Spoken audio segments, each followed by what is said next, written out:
하나아버지 감사합니다. 오늘 또 말씀을 전할 수 있는 기회가 오늘 이렇게 있습니다. 부족하지만 하나님께서 말씀하시고자 하는 말을 저의 입술을 주장하여 주셔서 말씀을 전하게 하여 주시옵소서. 어떤 뜻이 있기 때문에 오늘 이 말씀을 전하게 하신 줄로 압니다. 그렇다면 듣는 이들이 이 말씀을 듣고 앞으로의 삶에 어떻게 살아가야 할 것인가를 분명하게 말씀하여 주시옵소서. 성령께서 저의 입술을 주관하여 주시옵소서. 예수님의 이름으로 기도드리겠습니다. 아멘. 아멘. 네, 말씀을 전할 시간입니다. 오늘 말씀은 우리의 모든 사정을 잘 아시는 하나님이라는 제목으로 말씀을 전하고자 합니다. 우리의 모든 사정을 잘 아시는 하나님입니다. 하나님께서는 인간의 마음에 어떤 열정을 일으키기 원하세요. 패션. 열정입니다. 왜냐하면 그 열정이 없으면 우리는 어떤 일을 주어졌을 때 감당할 수가 없습니다. 우리가 어떤 일에 열중하거나 집중하거나 무언가에 매달려서 밤 늦게까지 일하게 하는 그 원인이 무엇입니까? 이것은 세상 사람들이나 믿지 않는 사람들이나 동일하게 적용이 되는 말씀입니다. 패션, 우리에게 열정을 주기를 원하세요. 그 열정이 없으면 우리가 어떤 일이 주어졌을 때 그것을 감당할 만한 여력이 있지 않기 때문입니다. 열정이 부어지기 위해서는 그 사람의 마음에 믿음이 있어야 됩니다. 열정이 믿음으로 말미암아서 품어졌을 때 그 열정은 그 사람에게 어떤 힘의 원천이 됩니다. 그래서 하나님께서 우리에게 믿음을 주시는 이유가 바로 여기에 있습니다. 자, 하나님께서는 두려워하고 있는 모세, 말 못하고 말이 뻣뻣하여서 출애굽할 그 이스라엘 민족들을 대상으로 지금 압제받고 있는 애굽으로부터 지금의 이집트 지역인 애굽으로부터 고통당하고 있는 자신의 백성인 이스라엘 민족들을 건져내기 위해서 민족의 지도자로서 모세를 세우시는 장면인데, 이 모세가 근데 두려워하고 있는 거예요. 내가 너를 보내겠다라고 하나님께서 말씀하셨는데 모세가 두려워하고 있습니다. 근데 처음부터 하나님께서는 그 모세의 두려움을 아셨습니다. 그래서 먼저 이끌어내라고 너 가서 직접 와서 데리고 오라, 이렇게 직접적으로 명령하시지 않으셨습니다. 왜냐하면 모세에게 지금 필요한 것은 믿음이기 때문에 하나님께 대한 신뢰가 필요한 것입니다. 우리가 하나님 앞에 받은 명령이 있습니다. 뭘 하라. 말씀에만 있는 것이 아니라 생활 속에서 하나님께서 우리에게 직접적으로 말씀하실 때가 있습니다. 우리가 말씀을 보지 않더라도 하나님께서 어떻게 나에게 이 상황 가운데 말씀하고 싶어 하시는지를 분명하게 하실 때가 있습니다. 그래서 말씀과 상황이 있습니다. 그리고 내가 있습니다. 말씀, 상황, 나 자신이 이렇게 삼각형을 이루어서 그 상황에 맞는 말씀을 우리가 이해할 수가 있어야 합니다. 지금 모세의 상황 가운데 하나님께서 말씀하시고자 하는 것은 바로 모세에게 믿음을 주시기 위한 것이에요. 모세에게 믿음을 주시기 위해서 여러 가지 하나님께서 직접적으로 모세에게 대화를 하십니다. 마치 그 사람 앞에 내가 있어서 상대방과 이야기하는 것처럼 친근하게 대면하여서 마치 내 앞에서 친근한 어떤 연인과 함께 대화하는 것처럼 하나님께서 모세에게 그렇게 믿음을 주시고자, 두려워하고 떨고 있는 모세에게 믿음을 주시기 위해서 그렇게 말씀하십니다. 그런데 모세는 40년 동안의 광야 생활을 한 나머지 어떠했습니까? 40년 동안 모세가 광야에서 있었던 나머지 말을 하지 않았을 거예요. 말할 필요가 무엇이 있겠습니까?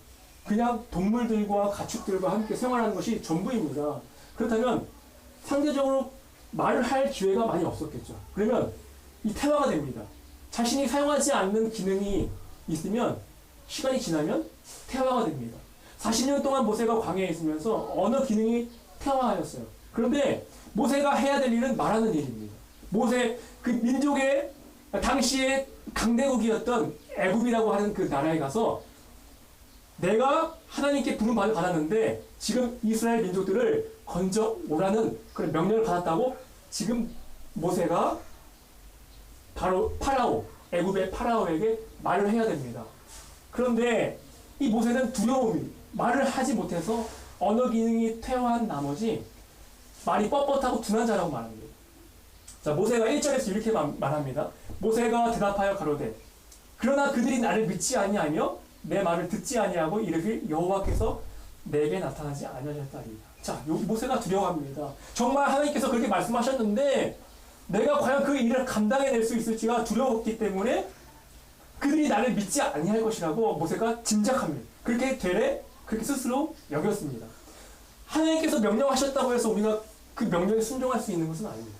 갑자기 우리가 변해서 사람의 마음이 변해서 내가 무언가를 할 수 있는 것 같은 그런 일이 있을 거라고 생각을 합니다. 그런데 하나님께서는 인간의 그런 연약한 점들을 다 아십니다. 명령했을 때 바로 순종할 수 없기 때문에 여러 차례 하나님께서 모세에게 대화를 하십니다. 2절에 무려 2절에서 9절까지는 그렇게 하나님께서 모세에게 친히 나타나셔서 모세에게 여러 가지 방법들 중에 여러 가지 방법들로 하나님께서 말씀을 하시는데 어떠한 방법으로 모세에게 말씀하시냐면 상대방과 이야기를 하면서 모세를 설득시키는 것입니다. 계속해서 말씀하세요. 여호와께서 그에게 이르시되 2절에서 9절까지입니다. 좀 길는데 한번 제가 읽어보겠습니다. 여호와께서 그에게 이르시되 내 손에 있는 것이 무엇이냐? 그가 이르되 지팡이니이다. 여호와께서 가라사대 그것을 땅에 던지라. 곧 땅에 던지니 그것이 뱀이 된지라. 모세가 뱀 앞에서 피하며 여호와께서 모세에게 이르시되 내 손을 내밀어 그 꼬리를 잡으라. 그가 손을 내밀어 잡으니 그 손에서 지팡이가 된지라. 또 가라사대 이는 그들로 그 조상의 하나님 곧 아브라함의 하나님, 이삭의 하나님, 야곱의 하나님 여호와가 내게 나타난 줄을 믿게 함이니라 하시고 여호와께서 또 가라사대 내 손을 품에 넣으라 하시네 손을 품에 넣었다가 내어보니 그 손에 문둥병이 반하여 눈같이 흰지라. 가라사대 내 손을 다시 품에 넣으라 하시네 그가 다시 손을 품에 넣었다가 내어보니 손이 여상하더라. 여호와께서 가라사대 그들이 너를 믿지 아니하며 그 처음 이적의 표징을 받지 아니하여도 둘째 이적의 표징은 믿으리라. 그들이 이 두 이적을 믿지 아니하며 내 말을 듣지 아니하거든 너는 나일강 물을 조금 떠다가 땅에 부으라. 내가 떠온 나일강 물이 땅에서 피가 되리라. 이 긴 말씀 가운데 한 가지 특징이 있습니다. 그 특징이 무엇입니까? 가라사대 여호와께서 말씀하시고 여호와께서 가라사대. 자, 모세가 그 일을 하기가 너무 어려우니까 하나님께서 여러 차례 가라사대 계속해서 말씀하시는 것을 알 수가 있습니다. 이렇게 하나님께서는 우리들의 사정을 모든 것을 잘 아시는 것입니다. 그러면 우리가 그 일을 할 수 있을 때까지 기다려주시고 우리가 할 수 없다면 하나님께서 말씀하시고 오늘 우리에게 어떻게 말씀하십니까? 이 성경이 있지 않습니까? 성경을 통해서 말씀하십니다. 주님 나는 못하겠습니다. 나는 결코 그 일을 할 수가 없습니다. 라고 했을 때 하나님이 너 왜 그렇게 그 일도 못하느냐? 라고 그렇게 강압하지 않으십니다. 여러 차례 우리가 하나님께서 말씀하시는 것을 듣고 이렇게 우리가 우리의 모든 사정들을 잘 아시는 하나님이시기 때문에 어떻게 하면 그가 그 일을 해낼 수 있을지를 잘 알고 있습니다. 자, 이 요약하면 이렇습니다. 두 가지 이적을 이제 할 것인데 이 두 가지 이적이 있습니다. 지팡이를 뱀이 되게 하는 이적과 그렇다면 또 한 가지는 손에 문둥병이 있는데 넣었다가 빼면 문둥병이 낫고 한 번을 떴다가 다시 빼니까 문둥병이 다시 바라는 그런 두 가지 이적을 바로에게 가서 행하면 바로가 그 기적을 믿고 그 기적을 보고 믿을 것이다. 그런데 만약 믿지 아니한다면 이 이적을 행하면 그는 믿을 것이다. 바로 나일강 물을 조금 떠다가 땅에 부으라. 자, 나일강 물이 있습니다. 이집트에 물의 공급 원천으로서 유일한 나일강변에 나일강이 이렇게 흘러가고 있는데 그 나일강이 그들에게 생명처럼 여기고 있었던 그 나일강. 자, 강물은 이전의 시대에서는 생활 공급의 원천이었습니다. 물이 없으면 자급자족을 하지 못하는 그런 시대였기 때문에 물은 상당히 귀중한 것이었어요. 그런데 하나님께서 그 나일강을 피로 변하게 하는 이적을 베푸신다는 것입니다. 이것은 애굽의 나일강을 신으로 우상숭배하였던 그 당시대의 우상숭배를 심판하시는 그런 하나님의 능력입니다. 하나님의 능력을 이제 보이실 것입니다. 이 두 가지 이적을 바로 앞에 가서 온 이 세상에 통치하시는 하나님이심을 알게 하시기 위해서 이제 이스라엘 자손들을 이끌어 나가는 과정에서 애굽을 심판하시려고 합니다. 왜냐하면 그렇게 하지 않으면 이스라엘을 놓지 않으려고 하기 때문입니다.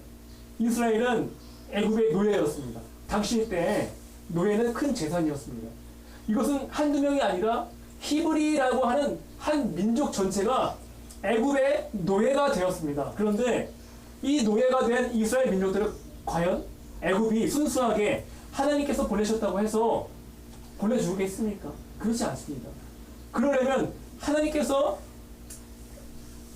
그 능력을 보이셔서 애굽의 그 능력들을 보이셔서 하나님께서 이 온 세상의 주관자이시며 통치자라는 사실을 보이셔야 합니다. 하나님의 영광, 하나님께서 심판하시는 그 과정들을 통해서 하나님께서 영광을 받으시는 것입니다. 이것은 심판당하는 입장에서는 그 당사자에게는 사형 선고와 같습니다. 누군가에게 심판이 내려졌다고 하면 그 당사자에게는 축복이겠습니까? 저주이겠습니까? 저주. 그런데 하나님께서 심판하시고자 하는 목적이 있어요. 그 목적이 무엇이냐면 그 심판을 하지 않으면 깨닫지 못하는 그 백성들을 심판해서라도 돌이키기를 원하는 그런 하나님의 마음이 있습니다.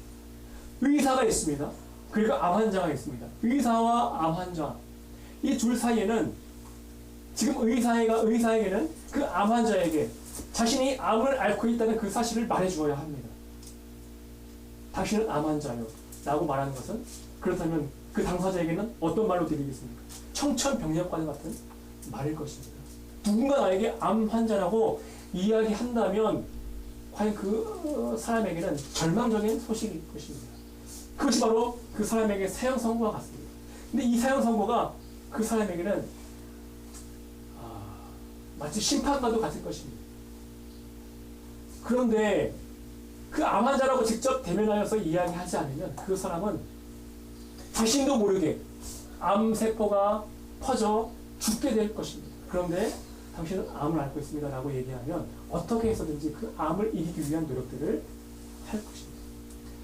하나님께서 이스라엘 민족들을 구출해 내시기 위해서 애굽 민족들을 심판하십니다.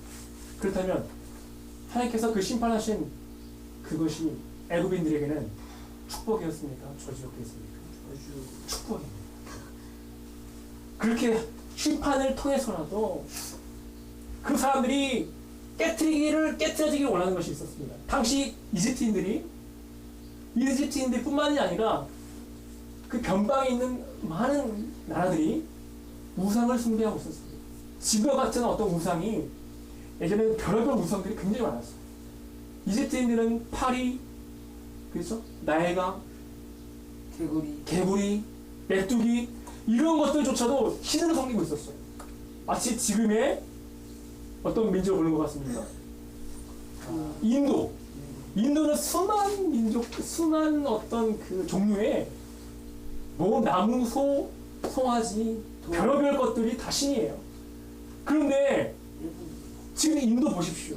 그렇게 해서 우상을 숭배하고 있는 그 나라를 보십시오. 얼마나 비참하게 살고 있는지 모릅니다.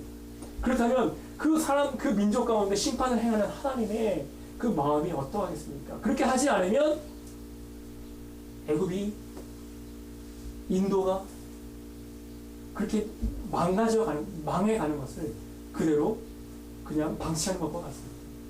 물론 하나님께서는 이스라엘 민족들을 구출해내시기 위한 하나님의 심판의 섭리가 있습니다. 그러나 하나님께서 심판하신 것은 전혀 어떤 이유도 없이 그렇게 심판하신 것은 아닙니다. 반드시 우리로 하여금 우리가 보지 못하는 부패한 마음들, 우리가 알지 못하는 그 어떤 부패한 심령들을 깨닫게 하기 위해서 그런 일들을 행하시는 것입니다.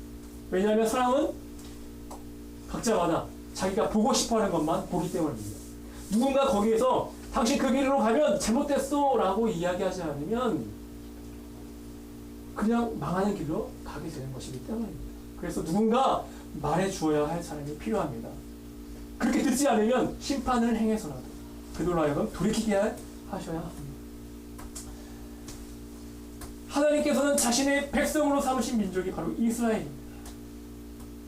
그러나 하나님은 이스라엘 민족뿐만이 아니라 온 열방에 하나님이심을 선포하시기 위해서 강대국이었던 애굽을 심판하시고 합니다. 그런데 모세가 이제 그 일을 모세에게 맡기셨어요. 하나님께서 모세에게 그 일을 맡기셨는데 모세는 여전히 그렇게 이야기를 여러 차례 하나님께서 말씀하셨지만 변함없이 자신 없어 합니다. 10절입니다. 모세가 여호와께 아뢰되 오 주여 나는 본래 말을 잘 하지 못하는 자입니다. 주께서 주의 종에게 명령하신 후에도 역시 그러하니 나는 입이 뻣뻣하고 혀가 둔한 자입니다. 하나님께서 그렇게 말씀하셨습니다. 여러 차례 2절에서 9절까지 가라사대 또 가라사대 여호와께서 가라사대 우리의 부족한 점들을 다 아시는 분이시기 때문에 하나님께서 그렇게 말씀하셨어요. 근데 10절에서 모세가 이렇게 또 반응합니다. 주여 저는 말을 잘하지 못하는 자입니다. 뻣뻣하고 혀가 둔한 자입니다. 우리 사람은 이랬어요. 아, 너 왜 그 모양이니? 사람들이 말합니다. 하나님께서 우리에게 자존감을 세우길 원하세요. 모세가 지금 가지고 있는 문제가 무엇입니까? 낮은 자존감이에요. 자존감이 부족합니다. 나는 할 수 없어. 나는 원래 그 모양이니까. 나는 원래 말을 잘 못하기 때문에 원래 그래. 자, 이것이 굉장히 자존감이 없는 겁니까? 아니면 겸손한 겁니까? 이게 겸손한 것이 아닙니다. 이것은 자존감이 부족하다 보니까 너무나 자신감이 없어하는 그 모세가 그렇게 하나님께서 사용하시려고 하셨지만 그 낮은 자존감이 사용을 하지 못하도록 방해하는 요인이 되었습니다. 우리도 그런 말을 들을 때가 왔습니다. 무언가 일을 하지 못했을 때 사람들에게 칭찬을 받기는 어렵겠죠. 핀잔을 받습니다. 너 왜 그렇게 하니? 그러면 상대방이 어떻습니까? 상처를 받죠. 자존감이 없어지죠. 그러면 그 일에 대해서 하기가 두려워하게 됩니다. 지금 모세가 그런 상황이에요. 40년 동안의 광야에서 말을 잘 하지 못했으니까 언어 기능이 퇴화하다 보니까 갑자기 그 100만 명이 넘는 이스라엘 민족들을 데리고 오려고 하는 그 일을 감당할 때 얼마나 어려운 일이겠습니까? 그런데 하나님께서 그것들을 아시기 때문에 어떻게 하셨습니까? 이적들을 보여주셨죠. 지팡이가 눈앞에서, 바로 눈앞에서, 모세가 보는 눈앞에서 지팡이가 뱀이 되게 하셨고, 그러니까 문둥병을, 손에 이렇게 품에 넣었다가 빼니까 문둥병이 발하고 다시 없어졌어. 이 두 가지 이적을 하고 또 여러 차례 이해시킵니다. 그런데도 모세가 하지 못하겠다고 합니다. 너무나 안타깝죠. 그래서 14절입니다. 여호와께서 모세를 향하여 어떻게 하십니까? 노하여 이르시되. 여호와께서 모세를 향하여 노하여 이르시되 레위 사람 형 아론이 있지 아니하냐. 그가 말 잘하는 것을 내가 아노라. 그가 너를 만나러 나오나니 그가 너를 볼 때에 그의 마음에 기쁨이 있을 것이다. 자, 이제 모세에게 노를 바라십니다. 하나님께서 노를 바라시는 장면이 구약에서 몇 차례 나오는데요. 그중 가운데 어떤 장면이었냐면 원망하고 불평하였을 때입니다. 이스라엘 민족들이 광야에서 이제 지내게 되는데 부족하면 물을 보내주시고 또 먹을 양식과 필요한 것들을 공급해 주셨습니다. 그런데 하나님께서 또 홍해도 갈라주셨죠. 그런 이적들과 기적들을 경험했습니다. 이스라엘 민족들은 하늘에서 내려오는 만나를 먹을 수 있었습니다. 이런 일들이 이스라엘 민족이 아니면 어떻게 누릴 수 있었겠습니까? 그런데 지금 내가 물이 없다고 하나님께 원망 불평하였습니다. 그렇다면 어떻게 우리가 그 성경을 읽을 때마다 이해가 되지 않나요? 어떻게 그렇게 하나님께서 베푸신 이적들과 기적들이 있는데도 불구하고 원망할 수 있을까? 이렇게 은혜를 금방 잊어먹을 수가 있을까? 그런데 하나님께서 바로 그 점을 지적하시는 것이에요. 우리의 은혜를 기억하고 우리가 받은 은혜를 기억하고 하나님께서 우리에게 놀라우신 은혜를 베푸신 것을 기억하라는 것입니다. 이것을 잊으면 우리가 감사하지 못하고 원망과 불평하게 됩니다. 모세가 지금 굉장히 많은 축복을 받고 있습니다. 하나님과 직접 대화하는 것이 작은 일이겠습니까? 큰 것이죠. 하나님의 음성을 듣는다는 것이 작은 일입니까? 아닙니다. 모세는 이적들과 기적들을 다 경험하였어요.